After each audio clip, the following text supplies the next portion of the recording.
Man-made global warming due to greenhouse gas emissions has reached unprecedented and dangerous levels. The international scientific community urges this warming to be limited to less than 1.5 degrees Celsius in order to avert a catastrophic climate crisis. At our current global warming rate, this milestone will be reached by the year 2040.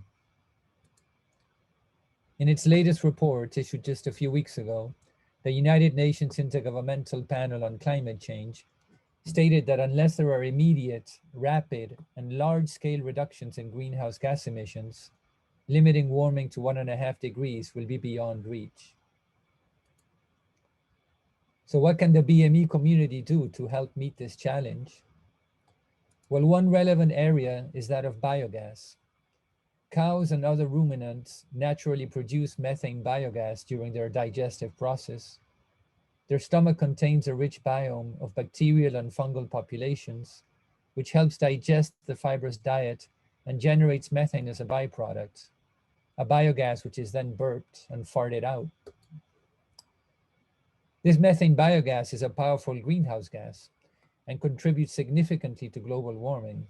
That's a problem. A similar process also occurs naturally in landfills, where decaying organic matter in the trash also generates significant amounts of methane biogas. So we can ask, what can BME do to help reduce waste and to combat climate change at the same time? Well, if that biogas could be trapped, it could serve as a carbon neutral biofuel and in that way reduce greenhouse gas emissions. So the question is, could we build an artificial cow stomach, but trap the biogas and use it as a biofuel? And the answer is yes. The process is known as an anaerobic digester or a biodigester, and it consists of a sealed, water-filled container into which organic waste is fed. Pretty simple. Fermentation in the absence of oxygen leads to biogas production, just as in a cow's stomach. And this technique has been known for millennia. It's easy to implement, and it generates biofuel gas as well as an excellent fertilizer sludge. Developing countries have been at the forefront of adopting this technology at local and community levels. This simple biodigester of Indian design, for example, can generate enough biogas to cook 3 meals a day for an average family. Anaerobic digesters have become a popular technology worldwide for meeting increasingly pressing needs for food and energy security. Here are some various designs, some homemade and some commercial, implemented across Europe and the Middle East.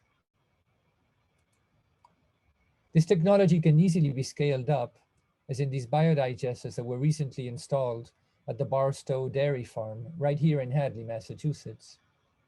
Local food waste and the manure from the cows is used to feed the biodigesters, and the biogas produced is used to meet the electrical power needs of the farm.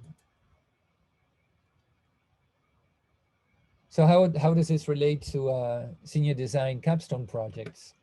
Well, one possible biogas project for BME seniors to be working on this year is to set up a biodigester at the UMass Student Farm greenhouse, shown in this picture. The biogas produced could be used to heat up the greenhouse in the colder months of the year and thus extend the growing season for the student farm. However, there are many other projects that could also be considered, such as using the dining hall food waste for biogas production, making biodigesters accessible to local farms, community gardens, and eco-villages, or building a laboratory benchtop biodigester for teaching or for research purposes. The main thing is, let's keep the carbon in the ground, and let's see how with our BME expertise, we can look into biogas technology and help to meet that goal. If you're interested in looking into this technology and thinking about projects that you could be using biogas within your senior design projects, please contact me. I will be very happy to mentor you in doing this work this year. So please contact me, Dr. Hunter, and let's do it. Thank you very much.